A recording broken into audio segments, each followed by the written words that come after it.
In this video, I will be explaining about trigonometric identities. So we know the algebraic identities.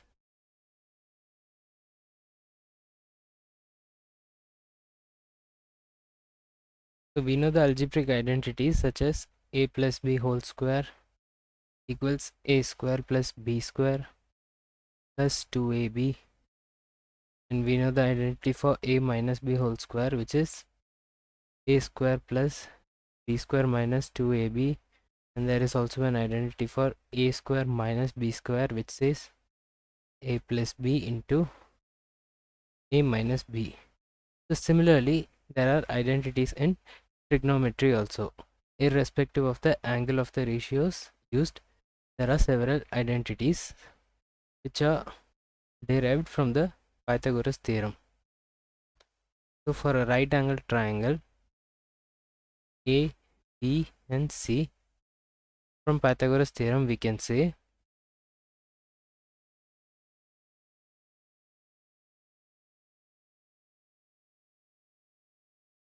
that AC square is equal to AB square plus BC square. So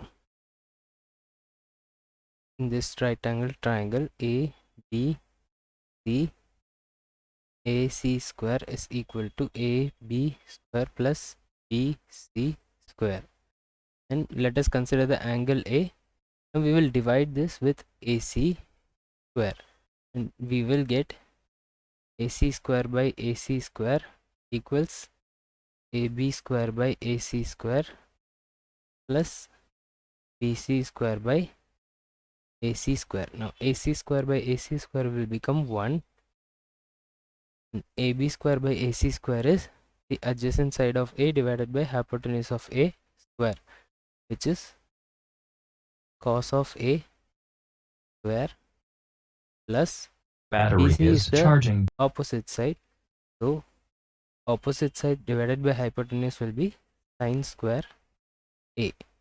This is the first identity, and if we have this as equation, let's call this as equation 1 and this as the equation 2. Similarly, in equation 1, if we divide with AB square instead of AC square, we will get AC by AB square equals AB by AB will become 1 plus BC by AB whole square. Now AC is the hypotenuse, AB is the adjacent side of A, so hypotenuse by adjacent is secant square. Secant square A equals 1 plus BC is opposite divided by AB is adjacent, so that will be tan. So tan square A. Let this be equation 3. This is our second identity. And now dividing first equation with the last side, which is BC square. So BC square will give us AC square by BC square equals AB square by BC square plus BC square by BC square will become 1, and AC hypotenuse divided by BC is the opposite side, that is cosecant square A equals AB by BC is cot, because adjacent by opposite, so cot square A plus 1. This is our third identity. So these are the three trigonometric identities, and the first identity is sine square A plus cos square A equals 1. This can be also written as sine square A equals 1 minus cos square A, and similarly we can also say cos square A equals 1 minus sine square A. And the second identity is secant square A equals 1 plus tan square A.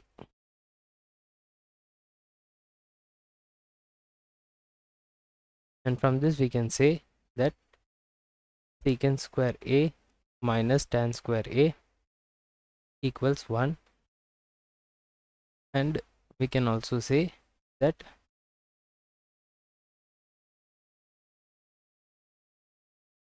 secant square a minus 1 equals tan square a. We are just rearranging all the identities, and the same thing can be said for cosecant square a also. Cosecant square a is 1 plus cot square a, and from this we can say that cosecant square a minus cot square a equals 1, and also cosecant square a minus 1 is cot square a. So these three identities, when used along with the identities which we already know before, such as cos a into secant a is 1, cot a equals cos a by sin a, etc. So when we use these identities along with them, we can prove a lot of other identities also. For example, if we need to prove that cos square theta plus 1 by 1 plus cos square theta, sorry, not cos, it is 1 by 1 plus cot square theta equals 1, then we just have to simplify the left hand side using identities. So when we have cos square theta plus 1 by 1 plus cot square theta, we can do this. Cos square theta plus 1 by cot square theta can be written as